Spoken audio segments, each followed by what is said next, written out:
Okay, welcome back. Anyways, in this section, we're looking at rational exponents. Rational exponents because the exponents are fractions. We're going to treat them normally when simplifying them, but there's one weird twist to them. Whenever we have a rational exponents, we can rewrite it in radical form. Just a little background information. When you have a square root, we're assuming there's a 2 in here, and we don't write the 2. Okay, almost everywhere else there's an assumption of 1 or 0.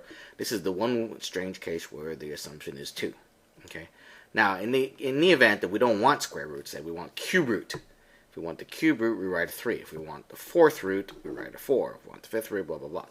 This is called the index of the radical. Okay, the 3 is an index here, 4 is an index.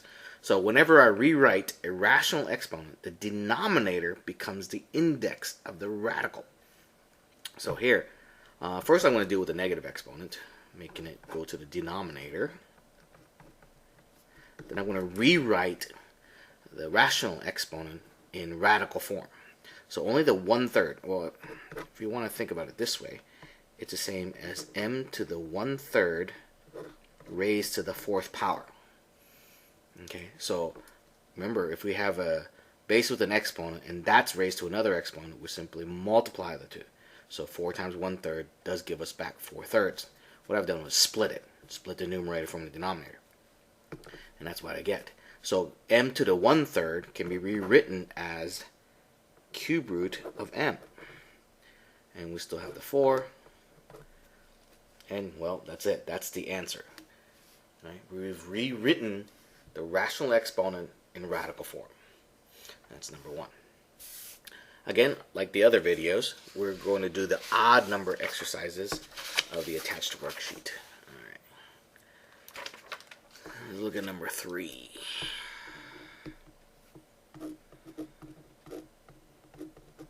So here, I'm going to split this up.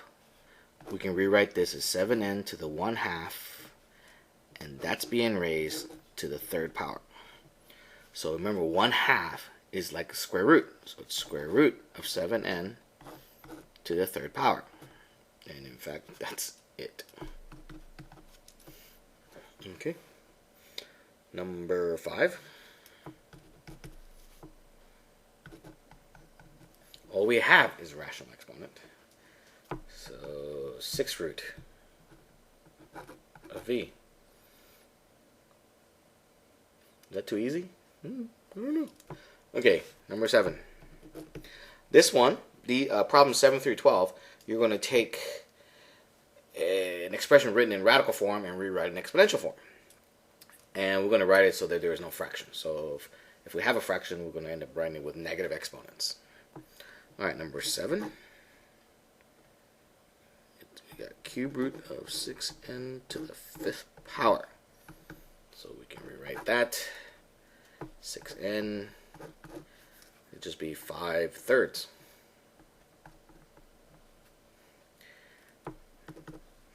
Normally, that's what I like. Well, if we don't want the fraction, we'd rewrite that with a negative exponent. But I think I like the first answer better. No negative exponents. Number 9.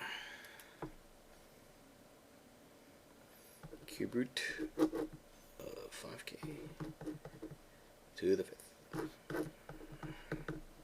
Oh, 5k. So it's 5/3. That's it. Seems kind of anticlimactic, doesn't it? Well, it does to me.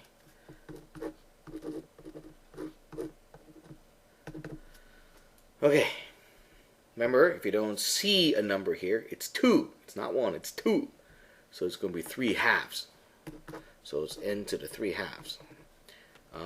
If we don't want to leave it a fraction, we're going to rewrite it with a negative exponent. In other words, move it to the numerator, make it a negative 3/2. By the way, if you look at the answer key, it's going to use this version. Alright, that's number 11. In the next part, we're going to simplify exponents. Well, you'll see what happens. 13 r to the 8th, negative 5/4. So remember we said the rules for rational exponents are the same as the rules for regular exponents. So whenever we have a base with an exponent raised to an exponent, right? So we have double exponents. What we're going to do is multiply the exponents. So that will be negative 40 over 4, which is same as negative 10. Now, leaving our answers with positive exponents, we get 1 over r to the 10. Yeah, seems kind of weird. Why do we leave the other ones in negative? You'll get over it. Okay. 49b squared to the half. Okay. Let's rewrite in radical form. So square root of 49b squared. Well, what's the square root of 49? 7. What's this? Half. Remember, you can think of it this way. Half of 2 is 1. So just b. Now, in some cases, we want to make sure we do this completely correct. What does that mean? Well, when we take the square root of a variable, we usually apply the absolute value. So technically, this should be this. However, for this exercise, we're going to accept this as the answer. Okay, so when you look at the answer key, you will not see this answer, but you'll see this answer. All right, and last example, number 17.